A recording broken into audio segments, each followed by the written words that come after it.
یو بنده، یو عجز، یو کمزور، یو ناپوه انسان نه ګناه وشي. کله چې ګناه وشي خطا شي، ولی دشمن مو زورور دی. زورور دشمن دی څوک دی؟ لکه ان الشیطان لکم عدو فاتخذوه عدوا. زورور دشمن دی. نو چې دشمن زوروري او ته کمزورې، نو خو بیا څه راحت ملاویږي انسان ته که نه ملاویږي؟ هغه راحت دا دی، خیر دی که توبه ګناه در نه وشوه نو الله ته رجوع وکړه، خطا در نه وشوه الله ته رجوع وکړه. یو ځل به وشي، بیا به وشي، بیا به وشي. حدیث ته مسلم دی ان عبدا اصاب ذنبا وربما قال اذنب ذنبا فقال ربي اذنبت وربما قال اصبت فاغفر لي فقال رب اعلم عبدي اعلم عبدي. ګناه ته وشوه، خطا شو، الله ته رجوع کړه. الله ته وایي چې الله ته ولیدم چې زمانه خطا وشوه، خو رجوع کوم، الله ما معاف کی. الله تعجب کوي، څه وایي؟ رب وایي چې دا بنده زما پوهیږي چې د رب شته. څه وایي؟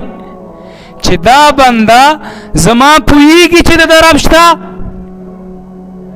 الله اکبر. الله څه وایي؟ دا بنده چې ما ته راګرځي، دا چې وایي چې الله زمانه خطا شوې ده، زه ګناهګار یم، دا بنده په دې پوهیږي چې د دپاره رب شته. نو الله تعجب وکړي. نو الله یغفر الذنوب، الله د ګناهونه معاف کړي، وی بخي چې دا کمزور بنده ما پیدا کړی، ما ته پته ده الله وایي چې کمزور دی، نو وی بخي. بیا دې خطا وشي، بیا نافرمانی وکړي، بیا وایي چې ای ربا ګناه مې وکړه، خطا مې وکړه، ما معاف کړه. بیا الله وایي، الله وایي چې دا بنده چې زما بنده دی، دا په دې پوهیږي چې د لپاره رب شته. بیا یې وبخي، بیا پې خطا وشي، بیا نافرماني وکړي، خطا شو، حرام یې وکړل، نشه یې وکړه، جرم یې وکړه، زنا یې وکړه، قتل یې وکړه. بیا وایي ای ربا ګناهګار یم، خطا کار یم، رجوع کوم تا ته، الله ما معاف کړه. الله وایي ښه د دې بنده ګمان شته چې د دې لپاره رب موجود دی.